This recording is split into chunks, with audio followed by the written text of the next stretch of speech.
का टॉपिक है HCF, that is highest common factor. अब हाईएस्ट कॉमन फैक्टर क्या होता है? द HCF ऑफ टू और मोर numbers is the highest number among all the common factors of the given numbers। इसका मतलब है कोई भी दो या दो से अगर ज़्यादा नंबर है तो उनके जो फैक्टर्स होते हैं उनमें भी जो कॉमन फैक्टर्स हैं उनमें से जो सबसे हाईएस्ट नंबर होता है उसको हम HCF कहते हैं। चलिए इसको हम एग्जाम्पल के थ्रू ज़्यादा अच्छे से समझते हैं। चलिए हम फैक्टर्स निकालते हैं किन्हीं दो नंबर्स के। पहला नंबर हमने ले लिया है 16, उसके हम फैक्टर्स निकाल लिए हमने 2, 4, 8 एंड 16। इसी तरह हमने दूसरा नंबर लिया है दैट इज़ 28 और उसके भी फैक्टर्स हमने लिख लिए हैं 2, 4, 7, 14 एंड 28। अब जैसा कि आप डेफिनेशन में देख पा रहे हैं कि हाईएस्ट कॉमन फैक्टर की बात हो रही है, यानी फैक्टर्स जो कॉमन फैक्टर्स हैं उनको हम अलग लिख लेते हैं। तो पहले हम चेक करेंगे कि 16 में आपका आ रहा है 2 और इसमें भी आपका 2 आ रहा है, तो ये आपका एक कॉमन फैक्टर हो गया। अब नेक्स्ट नंबर है आपका 4 और इसमें भी आपका आ रहा है 4, तो this is also a common factor. इसके अलावा आपका पास 8 है जो इसमें रिपीट नहीं हो रहा है, यहाँ पे 16 है और यहाँ 28 में 60 नहीं है। इसके अलावा 16 के कोई और फैक्टर्स हैं ही नहीं, तो कॉमन तो निकलेंगे ही नहीं। तो इसका मतलब हमारे पास 16 और 28 के जो कॉमन फैक्टर्स निकले हैं दे आर 2 एंड 4 ओनली। अब इसमें से भी आपको हाईएस्ट कॉमन फैक्टर निकालना है। हाईएस्ट का मतलब क्या हुआ? आपका सबसे बड़ा नंबर। तो अब आप देखेंगे 2 और जो 4 नंबर है इनमें से सबसे बड़ा नंबर कौन सा है? That is 4। तो यही आपका हाईएस्ट कॉमन फैक्टर हुआ। तो हम क्या कह सकते हैं? HCF of 16 and 28 is 4। तो ये तो हमारा एक सिंपल मेथड मैंने आपको दिखाया है कि फैक्टर्स के थ्रू हम कैसे पता लगा सकते हैं कि हाईएस्ट कॉमन फैक्टर आपका क्या है। लेकिन ये तो छोटे नंबर्स हैं जिनका हमने इजीली निकाल लिया है। अब हाईएस्ट कॉमन फैक्टर को निकालने के लिए बड़े नंबर्स हैं या फिर दो से ज़्यादा नंबर्स हैं, तो उसको निकालने के लिए हमारे पास दो मेथड दिए गए हैं।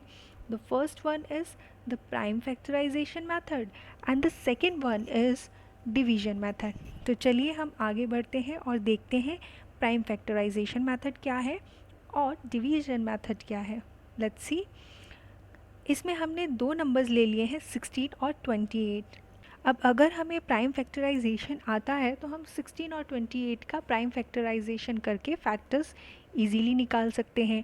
अगर आपको प्राइम फैक्टराइजेशन ना चाहते हैं कि प्राइम फैक्टराइजेशन कैसे निकाला जाता है, तो आप ये ऊपर आ रहे लिंक पे क्लिक करके प्राइम फैक्टराइजेशन को अच्छे से समझ सकते हैं। तो चलिए हम अपने टॉपिक पे आगे बढ़ते हैं। अब हम 16 और 28 का प्राइम फैक्टराइजेशन कर देते हैं। तो ये इस तरह से इसके फैक्टर्स आ गए। फैक्टर्स ऑफ 16 हमारा आया है 2 इंटू 2 इंटू 2, यानी 4 टाइम्स 2 है। फैक्टर्स ऑफ 28 है आपका 2 इंटू 2 इंटू 7, यानी 2 टाइम्स 2 और एक बार 7। तो अगर हम इसमें कॉमन फैक्टर्स देखेंगे तो आपका क्या आ रहा है? 2 और 2। ध्यान से अगर आप देखें तो इसमें भी 2 रिपीट हो रहा है और इसमें भी 2 आ रहा है, तो आपका एक कॉमन फैक्टर क्या आ गया? 2 आ गया। इसी तरह आप नेक्स्ट देखेंगे, एक 2 यहाँ पर है, एक 2 यहाँ पर है, तो this is the second common factor.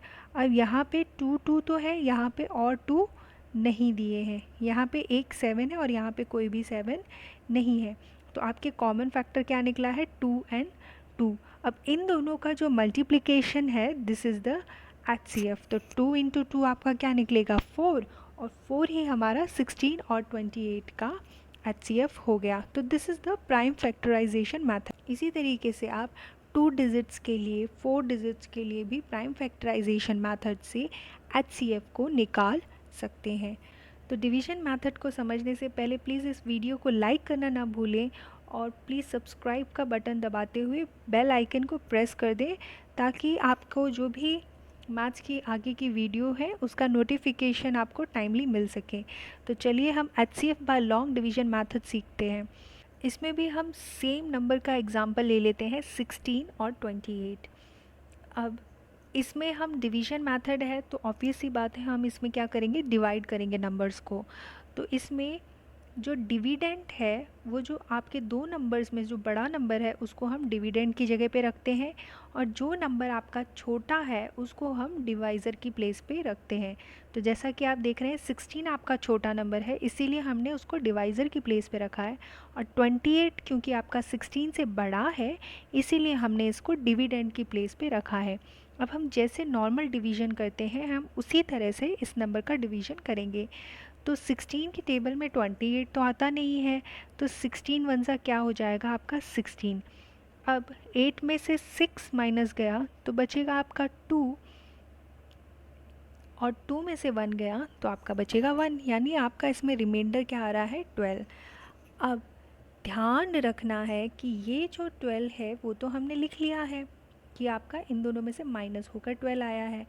अब इस 12 से अब ये 12 जो है अब आपका डिवाइज़र बन जाएगा, और ये जो 16 है अब यहाँ पर आकर आपका क्या बन जाएगा, डिविडेंड बन जाएगा, और इसको अब हम 12 से डिवाइड करेंगे। तो ये क्या हो जाएगा, 12 की टेबल में 16 नहीं आता तो 12 वन ज़ा 12 हो गया। अब 6 में से 2 गया दैट इज़ 4, और 1 में से 1 गया तो 0 बचा। अब ये जो नंबर आपका बचा है that will become the divisor, और जिस नंबर से पहले आपने डिवाइड किया था यानी जो नंबर आपका डिवाइज़र था वो नंबर अब आपका क्या बन जाएगा, डिविडेंड, यानी 12 अब आपका कहाँ आ जाएगा, इधर पर। ठीक है, तो यानी अब आपको इससे क्या समझ में आ रहा है कि जो नंबर आपका रिमाइंडर होता है वो नेक्स्ट डिवीज़न के लिए आपका बन जाता है डिवाइज़र, और जो नंबर आपका पहले डिवाइज़र था वो अब आपका यहाँ पर आके बन जाता है डिविडेंड। ठीक है, तो हम देखेंगे 12 वन ज़ा 12 जो अभी हमने किया था, इसको जब माइनस करेंगे तो आपके पास बचता है 4, तो 4 इज़ द रिमाइंडर। अब ये आपका बन जाएगा डिवाइज़र, और ये 12 जो है वो बन जाएगा आपका डिविडेंड और यहाँ पर आ जाएगा। तो इस तरह से हमने लिख लिया। अब 4 की टेबल में 12 आता है तो 4 3 ज़ा 12 हो जाएगा, तो रिमाइंडर आपका बचा 0। तो ये आपका पूरा नंबर डिवाइड हो गया है। अब हमें ये देखना है कि जो लास्ट का नंबर है जो डिवाइज़र है आपका, जिसके डिवाइड करने से आपका रिमाइंडर यहाँ पे 0 आ रहा है, वही आपका जो डिवाइज़र है लास्ट में वो HCF होता है, यानी हमारा 16 और 28 का HCF क्या निकलेगा, 4। जो अगर आपको ये वीडियो पसंद आया हो तो इसे लाइक करें, चैनल को सब्सक्राइब करें और बेल आइकन प्रेस करते हुए अपने सभी दोस्तों के साथ शेयर करें।